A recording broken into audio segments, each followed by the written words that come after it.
Mayor MLA ദമ്പതികളും KSRTC ഡ്രൈവറും തമ്മിലുള്ള പ്രശ്നത്തിൽ പോലീസ് നിയമവിരുദ്ധമായാണ് പ്രവർത്തിക്കുന്നതെന്ന് എം വിൻസെന്റ് എം.എൽ.എ ആരോപിച്ചു. ഡ്രൈവർ എൽ.എച്ച്. യദുവിന്റെ പരാതിയിൽ എഫ്ഐആർ രജിസ്റ്റർ ചെയ്യാത്ത ഉദ്യോഗസ്ഥർക്കെതിരെ നടപടി വേണമെന്ന് എം.എൽ.എ ആവശ്യപ്പെട്ടു. ബഹുമാനപ്പെട്ട തിരുവനന്തപുരം മേയറും ശ്രീ സച്ചിൻ ദേവ് എം.എൽ.എയും ഒരു കെ.എസ്.ആർ.ടി.സി ഡ്രൈവറുമായി ഉണ്ടായിട്ടുള്ള വിഷയത്തിൽ പോലീസ് സുപ്രീം കോടതിയുടെ ഉത്തരവിനെയും ക്രിമിനൽ നടപടി ചട്ടങ്ങളെയും ഇന്ത്യൻ ശിക്ഷാ നിയമത്തിനുമെല്ലാം വിരുദ്ധമായിട്ടാണ് പ്രവർത്തിച്ചുകൊണ്ടിരിക്കുന്നത്. ഡ്രൈവർ ശ്രീ യദു പോലീസിന് കൃത്യമായ പരാതി നൽകിയിട്ടും എഫ്ഐആർ എടുക്കാൻ പോലീസ് തയ്യാറായിട്ടില്ല. അത് അങ്ങനെ പ്രവർത്തിക്കുന്ന ഉദ്യോഗസ്ഥന്മാർക്കെതിരെ നടപടി സ്വീകരിക്കണമെന്നുള്ള സുപ്രീം കോടതി ഉത്തരവ് കേരളത്തിലെ പോലീസ് മേധാവിക്ക് ബാധകമാണോ? എ.വി. ജയശങ്കർ ഞങ്ങളുടെ പ്രതിനിധിയുണ്ട് വിവരങ്ങളുമായി തിരുവനന്തപുരത്ത് നിന്ന്. ജയശങ്കർ, ഈ വിഷയത്തിൽ രണ്ട് പ്രതികരണങ്ങളാണ് ഇന്ന് വന്നത്. ഒന്ന് എ റഹീം എം.പിയുടെയും ഒന്ന് എ വിൻസെന്റ് എം.എൽ.എയുടെയും. പോലീസ് വേണ്ട രീതിയിൽ ഇടപെട്ടിട്ടില്ല എന്ന ആക്ഷേപമാണല്ലോ വിൻസെന്റ് ഉന്നയിക്കുന്നത്. എന്തായിരുന്നു എ റഹീം പറഞ്ഞത്?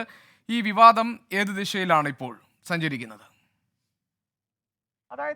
അതായത് ഗോപികൃഷ്ണൻ, ഈ എ റഹീം രാവിലെ വാർത്താ സമ്മേളനം നടത്തി പൂർണ്ണമായും ആര്യ രാജേന്ദ്രനെയും സച്ചിൻ ദേവ് എം.എൽ.എയും ന്യായീകരിക്കുന്ന, അവർക്ക് പിന്തുണ അർപ്പിക്കുന്ന തലത്തിലുള്ളൊരു നിലപാടാണ് സ്വീകരിച്ചത്. തെറ്റ് പൂർണ്ണമായും യദുവിൻ്റെ എന്നൊരു നിലപാടായിരുന്നു എ റഹീം സ്വീകരിച്ചത്. പോലീസിനുൾപ്പെടെ ഈ വിഷയത്തിൽ വീഴ്ച പറ്റിയിട്ടില്ലെന്നും അദ്ദേഹം രാവിലെ പറയുകയുണ്ടായി. ഇനി വിൻസെന്റ് എം.എൽ.എയിലേക്ക് വന്നു കഴിഞ്ഞാൽ, വിൻസെന്റ് എം.എൽ.എ പോലീസ് നടപടികളെ പൂർണ്ണമായി എതിർക്കുകയാണ്, അല്ലെങ്കിൽ എതിരെയാണ് അദ്ദേഹം സംസാരിച്ചത്. കാരണം സുപ്രീം കോടതിയുടെ ഉത്തരവുകൾക്കെതിരെയാണ്, അല്ലെങ്കിൽ ചട്ടങ്ങൾ ലംഘിച്ചുകൊണ്ടാണ് ഈ പോലീസ് പ്രവർത്തിക്കുന്നത്. കൃത്യമായി ഒരു ക്രൈം നടന്നാൽ, സംഭവം നടന്നാൽ എഫ്ഐആർ ഉൾപ്പെടെ രജിസ്റ്റർ ചെയ്യണമെന്ന സുപ്രീം കോടതി മാനദണ്ഡം നിലവിലുണ്ടെന്ന് എം.എൽ.എ ഓർമ്മിപ്പിച്ചു. ഒപ്പം തന്നെ ഇതൊന്നും പാലിക്കാൻ പോലീസ് തയ്യാറായിട്ടില്ല.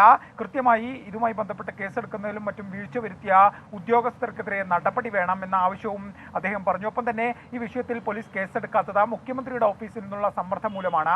കേസെടുക്കരുതെന്ന കൃത്യമായ നിർദ്ദേശം മുഖ്യമന്ത്രിയുടെ ഓഫീസിൽ നിന്ന് വന്നിട്ടുണ്ടെന്നും എം.എൽ.എ കൂട്ടിച്ചേർക്കുന്നു. എന്തായാലും ഈ ആര്യ കെ.എസ്.ആർ.ടി.സി ഡ്രൈവർ വിഷയം അത് മറ്റൊരു തലത്തിലേക്ക് പോവുകയാണ്. കഴിഞ്ഞ കുറേ ദിവസങ്ങളായി വലിയ തലക്കെട്ടിൽ വാർത്തകളാവുന്നു. ഇനി അങ്ങോട്ടും നിറയുമെന്ന കാര്യം സ്വാഭാവികമാണ്. കാരണം എം വിൻസെന്റ് എം.എൽ.എ ഉൾപ്പെടെയുള്ളവർ പറയുന്നത് പോലീസ് ഈ വിഷയവുമായി ബന്ധപ്പെട്ട് കേസെടുക്കാൻ തയ്യാറായില്ലെങ്കിൽ കോടതിയിൽ ഉൾപ്പെടെ പോകുമെന്ന കാര്യമാണ്. എന്തായാലും ആരോപണ പ്രത്യാരോപണങ്ങൾ തുടരുന്നിടയിലും ഈ നിർണായക ദൃശ്യങ്ങളുള്ള മെമ്മറി കാർഡ് എവിടെയെന്ന് കണ്ടെത്താൻ പോലീസിന് ഇതുവരെ സാധിച്ചിട്ടില്ല.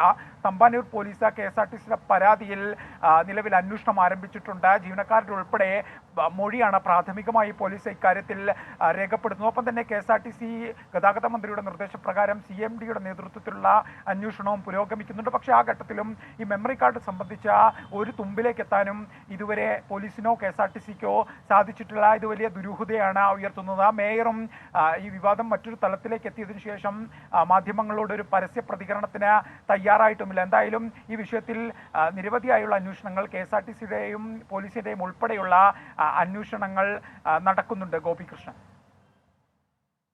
ശരി, എ.വി. ജയശങ്കർ ഞങ്ങളുടെ പ്രതിനിധിയാണ് വിവരങ്ങൾ നൽകിയത്.